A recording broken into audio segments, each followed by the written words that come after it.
La chronique livre d'Olivier.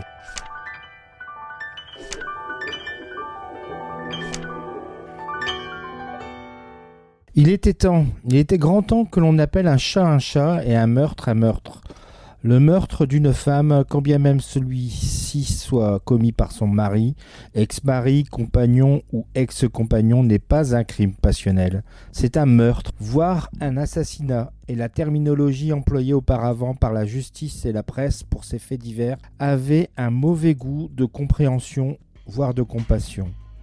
Avec MeToo et la qualification de féminicide, les situations d'horreur sont clairement exposées. Elles restent encore beaucoup trop nombreuses avec 122 féminicides en France en 2021. Et c'est l'un de ces féminicides que Caril Ferret aborde dans Magali, son nouveau livre paru chez Robert Laffont dans la collection La Bête Noire. Février 2021, Magali Blondin, une jeune éducatrice spécialisée, mère de 4 enfants, disparaît dans le secteur de Montfort-sur-Meux, petite ville d'Ille-et-Vilaine. Elle sera retrouvée morte dans un bois à proximité grâce aux aveux de Jérôme Gaillard, son mari.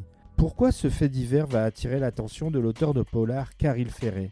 Eh bien parce qu'il est lui-même originaire de Montfort-sur-Meux et qu'il aurait pu croiser ou avoir fréquenté les mêmes lieux, écoles, salles de sport que les protagonistes de cette sordide affaire.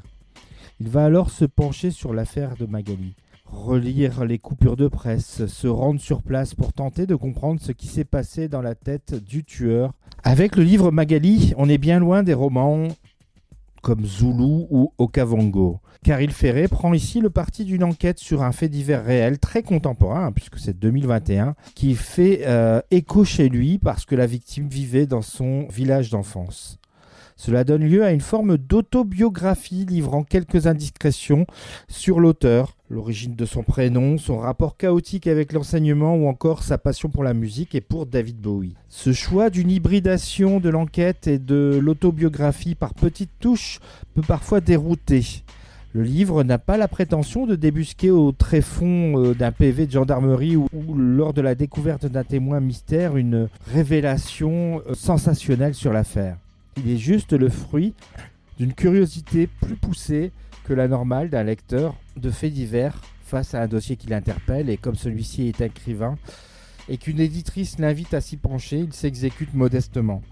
Et c'est la prétention qu'il faut lui confier, modeste, à ce livre, sans être pour cela inintéressant. Le livre Magali a le mérite de ne pas faire oublier au lecteur de polar que la réalité peut être plus dure et incompréhensible que la fiction. Donc voilà, en cette rentrée littéraire, en voici une. Magali, son auteur Caril Ferret, et c'est paru chez Robert Laffont dans la collection La Bête Noire. Bonne lecture et à bientôt. C'était vraiment très intéressant.